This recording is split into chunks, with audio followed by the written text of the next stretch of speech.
യാത്രയിൽ ഉണ്ടാകുന്ന അസിഡിറ്റിയുടെ കാര്യം നമ്മൾ സംസാരിച്ചിരുന്നു. ഇനി എന്തൊക്കെ കാര്യങ്ങൾ നമുക്കത് മുൻകൂറായിട്ട് അതല്ലെങ്കിൽ ഒരു പ്രിക്കോഷണറി മെഷേഴ്സായിട്ട് എന്തൊക്കെ കാര്യങ്ങൾ നമുക്ക് ചെയ്യാമെന്നുള്ളതാണ് ഈ വീഡിയോയിൽ പരിചയപ്പെടുന്നത്. മറ്റൊന്നുമല്ല, ജീരകവെള്ളം നമുക്ക് വീട്ടിൽ തന്നെ പ്രിപ്പയർ ചെയ്ത് ജീരകം വെള്ളം തിളപ്പിച്ചിട്ട് കയ്യിൽ കരുതിയിരിക്കുകയാണെന്നുണ്ടെങ്കിൽ ഏറ്റവും ബെറ്റർ അതാണ്.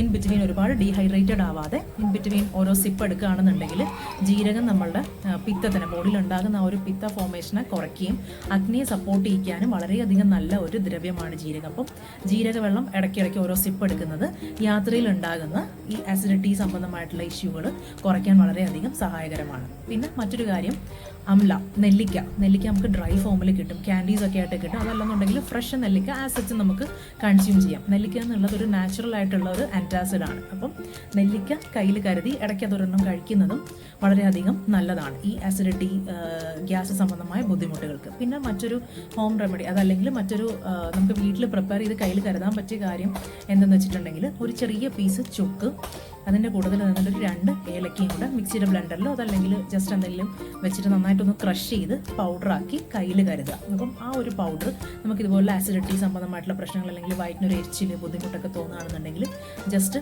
ആ ഒരു പൗഡർ എടുത്തിട്ടൊന്ന് ഇടയ്ക്കൊന്ന് കഴിക്കുന്നതും ഈ ആസിഡിറ്റി സംബന്ധമായിട്ടുള്ള അല്ലെങ്കിൽ ഗ്യാസ്ട്രിക് ഇഷ്യൂസൊക്കെ കുറയ്ക്കാൻ വളരെയധികം സഹായകരമാണ്.